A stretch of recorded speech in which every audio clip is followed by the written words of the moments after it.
Have you ever wondered why it seems so hard to change those deeply ingrained habits or negative thought patterns? Why do we often feel stuck in a loop of negativity, unable to break free and live the life we truly desire? Let's by talking to you about how you can break the negative programming of your mind and transform your life by adopting certain habits. These habits, grounded in the latest neuroscience and epigenetics, have the power to rewire your brain and change your reality. First, let's understand a fundamental concept. Our brains are incredibly adaptable. The idea that you are stuck with your current patterns of thinking is simply not true. The brain has a remarkable ability to change, a quality known as neuroplasticity. Neuroplasticity means that our brains can reorganize themselves by forming new neural connections throughout our lives. This ability is crucial because it allows us to break free from old patterns and create new ones. One of the most powerful ways to change your brain is through focused, intentional thought. When you start to think about a new possibility, a new reality, you're activating a part of your brain called the frontal lobe. This area is responsible for higher-level thinking, planning, and decision-making. When you engage this part of your brain, you start to create new neural pathways. These pathways represent new ways of thinking and behaving. But simply thinking about change is not enough. For real transformation, you need to combine thought with emotion. When you think about your new desired reality, you must infuse it with positive, elevated emotions. This could be feelings of joy, enthusiasm, or gratitude.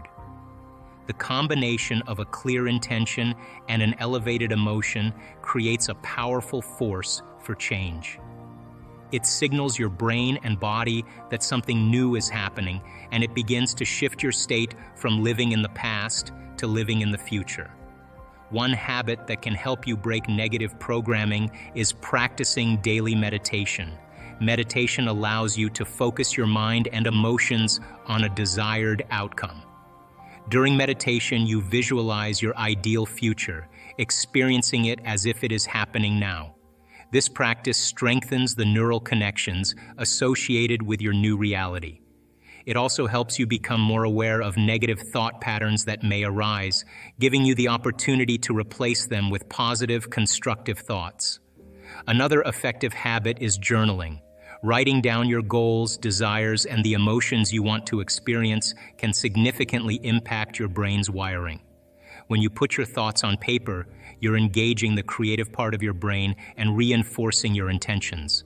Additionally, journaling allows you to track your progress and observe any negative patterns that may need addressing. By consistently writing about your desired future and how you plan to achieve it, you create a roadmap for your brain to follow. Affirmations are a powerful tool that can help you change negative programming in your mind. What exactly are affirmations? They are positive statements that you repeat to yourself regularly. These statements are designed to help you build new beliefs and behaviors by training your brain to think in a different way. By using affirmations, you are essentially reprogramming your mind to adopt new, positive beliefs as your reality. Here's how affirmations work. Our minds are often filled with negative thoughts and beliefs that hold us back. For example, you might think, "I'm not good enough," or "I'll never succeed." These negative thoughts can become deeply ingrained and affect how you see yourself and your abilities. Affirmations can help change this pattern. When you repeat positive statements like, "I am capable of achieving my goals," or "I am worthy of success," you start to shift your focus away from negative beliefs and towards positive ones.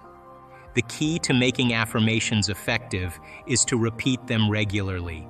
Consistency is important because it helps to reinforce the new beliefs you want to adopt. Think of it like a workout for your mind. Just as exercising your body strengthens your muscles, repeating affirmations strengthens your new beliefs. You might choose to repeat your affirmations in the morning as you wake up, throughout the day when you need a boost, or before you go to bed at night. The more often you repeat them, the more your brain starts to believe them. It's also important to make your affirmations feel true and emotionally charged. This means that when you say your affirmations, you should try to really feel the emotions behind them. For example, if you are using an affirmation like, "I am confident and capable," imagine what it feels like to truly be confident. Picture yourself in situations where you are successful and self-assured. Feel the emotions of accomplishment and pride. The more you can connect with these feelings, the more effective your affirmations will be. Connecting emotionally with your affirmations helps to make them more powerful. When you just say the words without feeling anything, it's like you're just going through the motions. But when you put your heart into your affirmations, you're creating a stronger mental shift. Your brain starts to take these positive statements seriously and integrates them into your belief system. Another tip is to use present tense in your affirmations. Instead of saying, "I will be successful," say, "I am successful." Using the present tense makes the affirmation feel more immediate and real. It helps you to imagine that the positive change you want is already happening in your life. This helps to align your thoughts and feelings with the reality you want to create. For example, if you want to improve your self-esteem, you might use affirmations like, "I love and accept myself exactly as I am," or "I am worthy of love and respect." Repeat these statements with conviction and truly feel the emotions behind them. Over time, these affirmations will help to shift your self-perception and build a more positive self-image. You can also use affirmations to support specific goals. If you are working towards a career change, you might use affirmations such as, "I am attracting new and exciting opportunities in my career," or "I am confident in my abilities to succeed in my new job." By focusing on the specific outcomes you want, you are directing your energy and attention towards achieving those goals. Affirmations are not just about saying positive things. They are about creating a new mindset.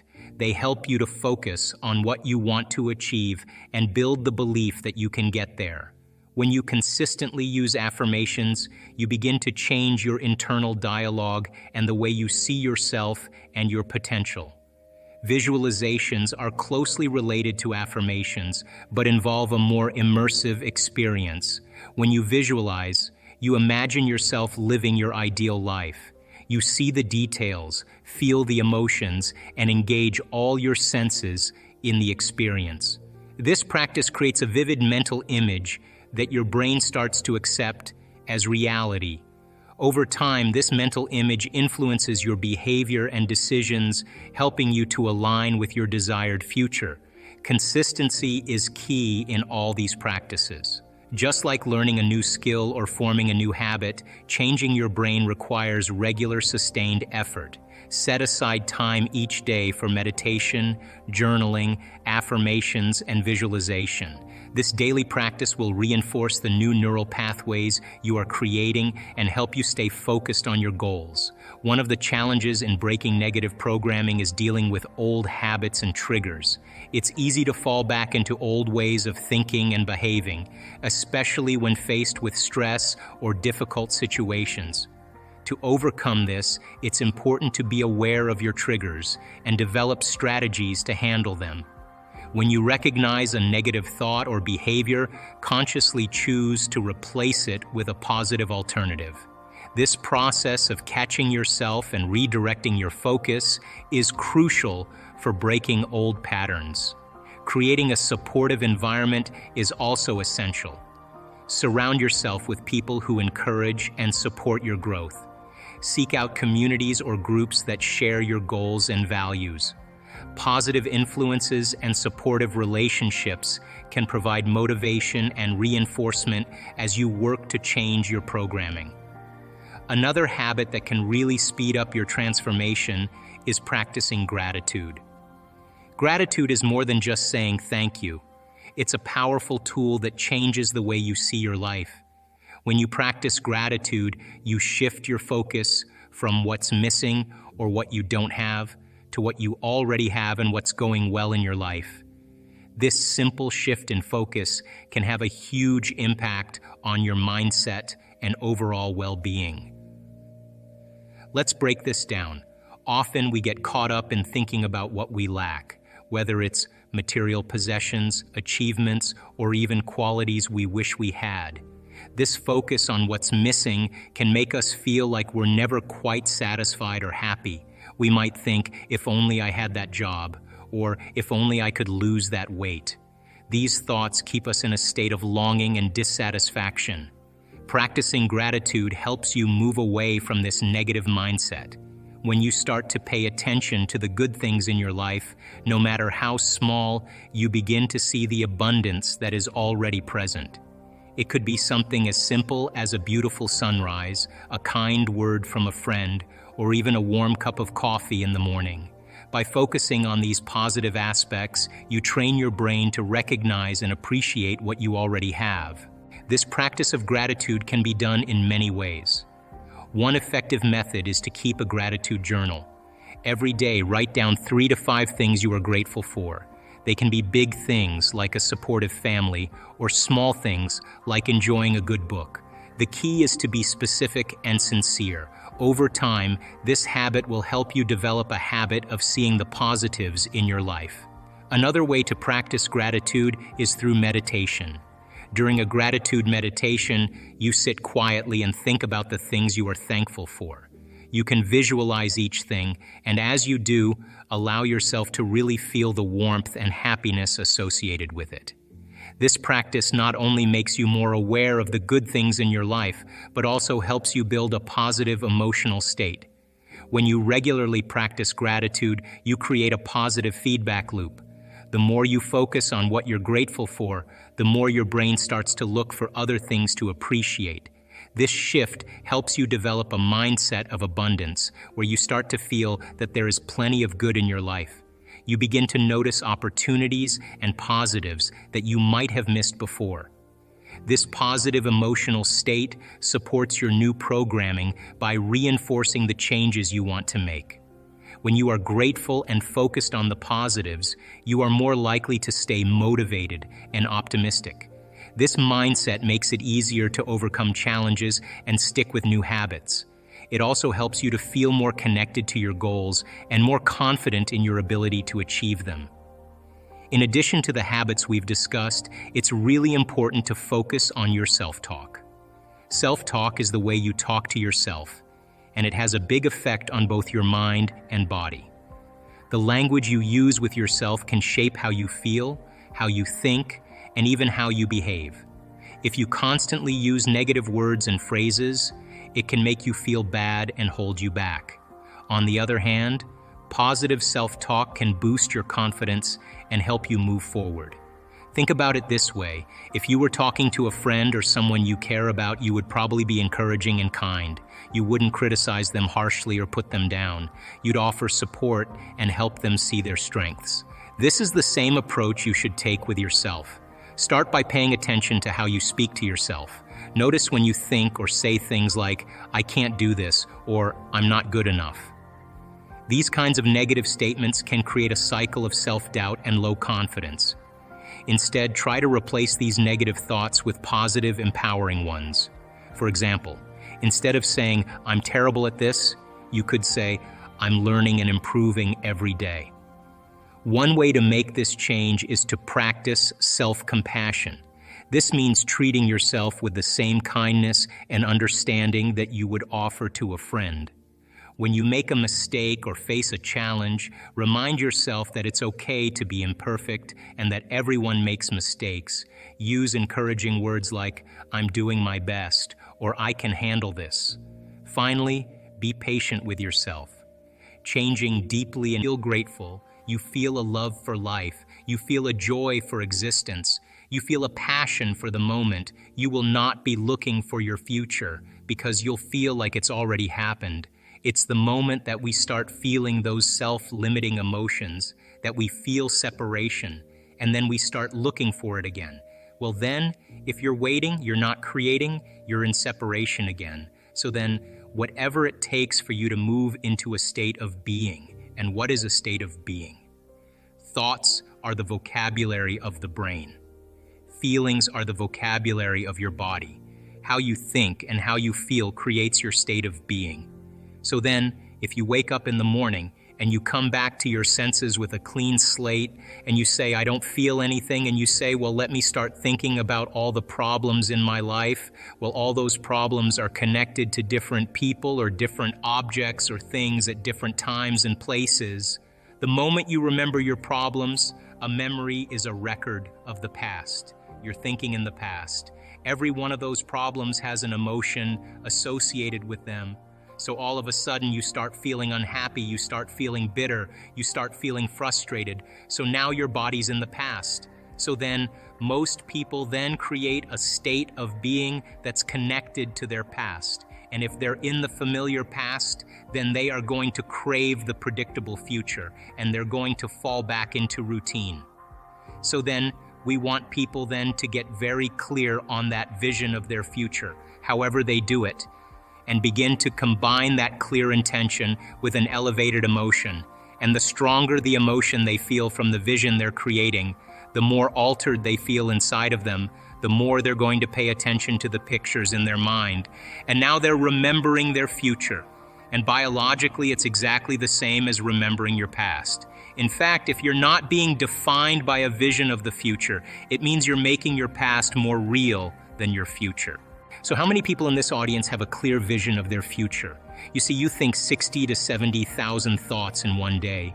Out of those 60 to 70,000 thoughts that you think in one day, 90% of those thoughts are the same thoughts as the day before. So if you believe that your thoughts somehow are connected to your life, then the same thoughts always lead to the same choices. The same choices always lead to the same behaviors. The same behaviors create the same experiences, and the same experiences produce the same emotions. And those very same emotions drive the very same thoughts. And your biology, your neurocircuitry, your neurochemistry, your neurohormones, and even your genetic expression is equal to how you think, how you act, and how you feel. And how you think, how you act, and how you feel is called your personality. And your personality creates your personal reality. That's it. So then, if you wanted to create a new personal reality, a new life, then you would have to start thinking about what you've been thinking about and change it. You would have to become aware of your unconscious thoughts and observe them. You would have to pay attention to your automatic habits and behaviors and modify them. And you would have to look at the emotions you live by every single day that are connected to your past and decide if those emotions belong in your future. You see, most people try to create a new personal reality as the same personality, and it doesn't work. You literally have to become someone else. And you are here this week to learn vital information about creating a future and be defined by a vision of the future instead of the memories of the past. Because if you are not defined by some vision that is bigger than you, and you are not passionate about that vision, then you are left with the old hardware of the past in your brain, and you will be predictable in your life. So would you agree then? New thoughts, new information should lead to new choices. New choices should lead to new behaviors. And new behaviors should create new experiences. And new experiences should produce new emotions. And those new emotions should drive new thoughts. And that's called evolution. So if your brain is a record of the past and you don't have a vision of the future, then you are living in the past. And you will never arrive at that new future. Now there's another potential for you to exist free from the chains of the old self. That potential exists right now. And I want you to teach your body emotionally what it would feel like so that it begins to believe it's in the actual experience of freedom. Let your body feel freedom so that it thinks it's in the experience. And I want you to sit in your body emotionally to feel the joy of how you would feel. So the body begins to be in a future potential now, emotionally, and there's a potential for you to have all your needs met and be wealthy. And I want you to instruct your body to experience wealth and the joy of riches ahead of the actual events, so your body thinks it's in the experience. If you feel it, your body thinks it's in the experience. It doesn't know the difference. Now there's a potential in the field for a genius mind, quicksilver thoughts, insights that take you to new horizons. And the electricity that's created from an open mind, Teach your body emotionally the joy and the inspiration of what that would feel like, so the body begins to experience your genius and think that it's in the event now. And there's a possibility existing simultaneously in the quantum field of the vitality of a new life, rich with opportunity, an awe for adventure, and a sense of unbelievability where you feel like you're in a dream. There's a potential in the quantum field that all your prayers are answered, that possibility finds you, that its prayers are being answered. Being inspired means to see a future without obstacles, to see a potential without sweating the details, to know that you're connected to a new reality. Lift yourself up and memorize this feeling of possibility, to be open to the expectation of the unknown. When you get to the top, now you hold your breath.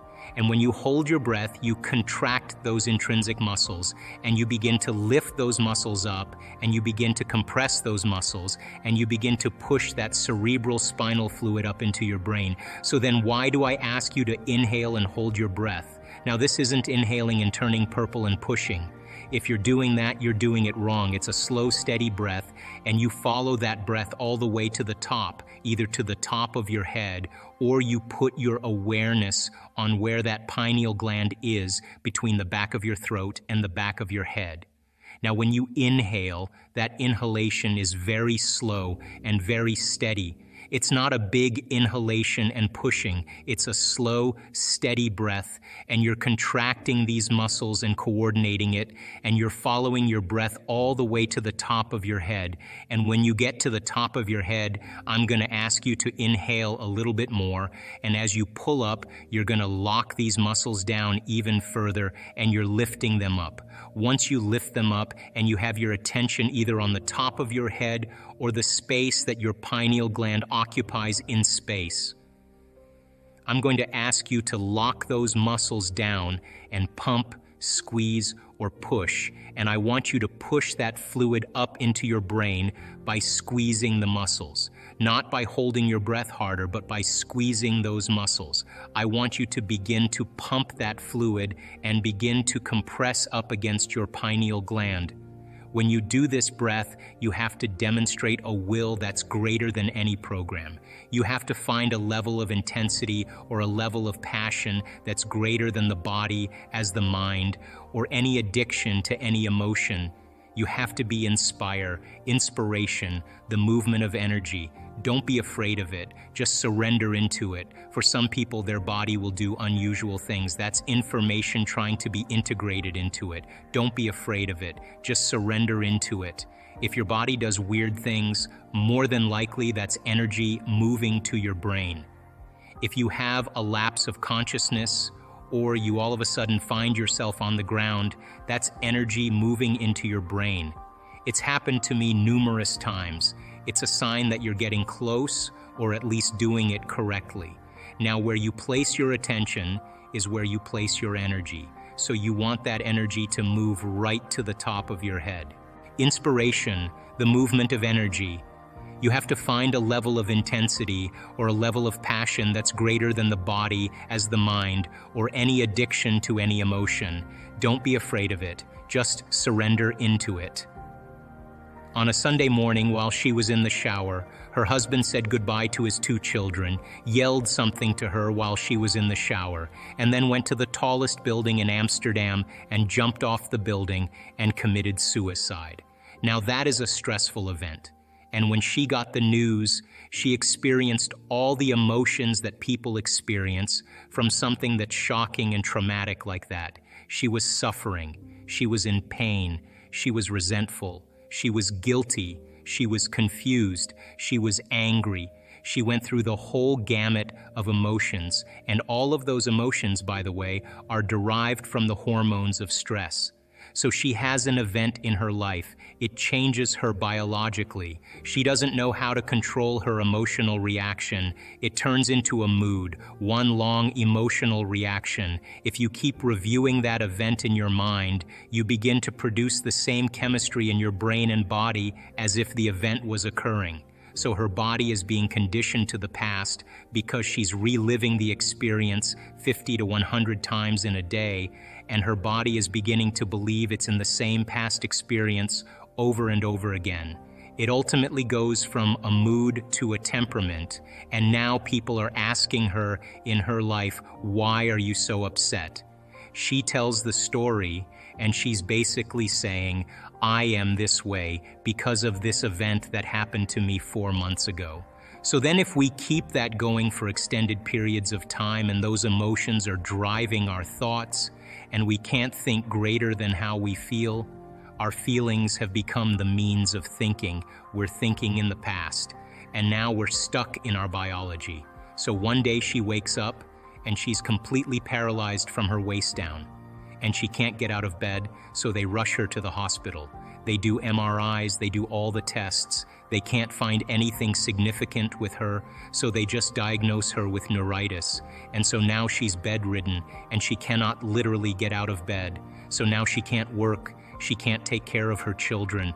Her mother has to move in with her, and she doesn't have any money because she's not working, and her stress levels go up. So now the condition gets worse.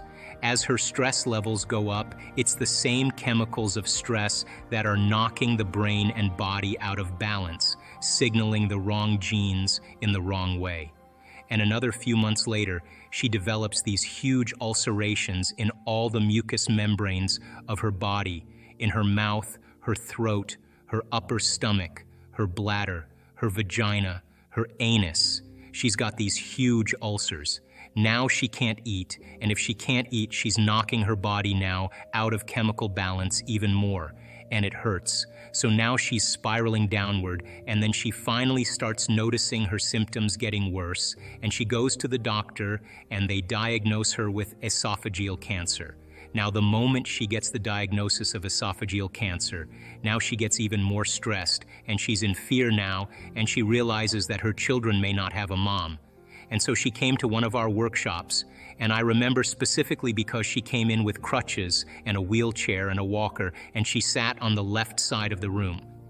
And it was an introductory level course, and she understood that she could change it intellectually, but she had a very big challenge ahead of her, and she realized how much she was in her past.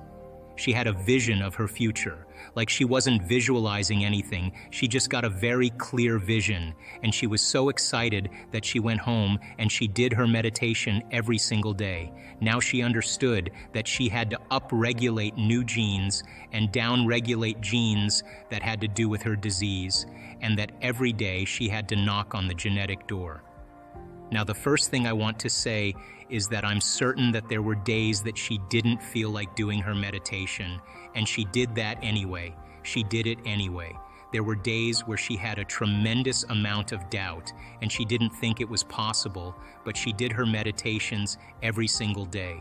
That's the point. So as people start getting through this and they start having very profound moments, and they're now opening their heart and they can sustain heart coherence and they know how to create brain coherence, that's the formula. And now they have a laser. They have coherent light and information that can read information that exists beyond the senses.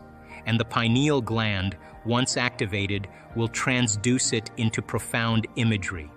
Whether you see with your eyes open or your eyes closed, it doesn't matter because it's more real than anything you've ever experienced. Let's have a small pause here. It's the next part.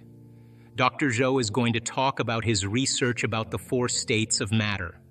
Listen carefully. This is very important. And so I started researching, and I found that there's 4 states of matter. There's solids, there's liquids, there's gases, and the biggest, most abundant form of matter, what's called plasma. And plasma is when you have a negative charge and a positive charge, and they haven't formed an atom yet. So if you have a negative charge and a positive charge, then you're going to have an electrical current running between the two and a field around that current. And the universe really, stars connect through plasma. Everything connects through plasma. So when you start seeing these complex patterns, it's an impression from that plasma that's being pressed into 3-dimensional reality.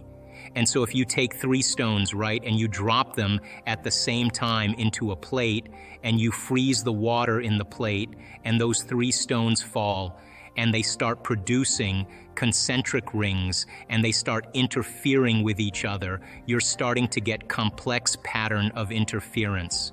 If you take a light and you shine it through that frozen piece of matter, when you shine the light through it, when the light shines through it, the laser shines through it, you will see the appearance, a hologram of those 3 stones projected out into space. That's exactly how reality is. So then reality then is a projection, right? And so then when you study matter, it's not matter that's emitting a field. It's actually those complex patterns that are creating matter. So then you don't change the tumor. The tumor is the effect of the pattern in the field. Change the field, you change matter. So teaching people how to do that when they change the pattern in the field and it starts to appear as change in 3-dimensional reality, the illusion is everybody's been trying to change matter.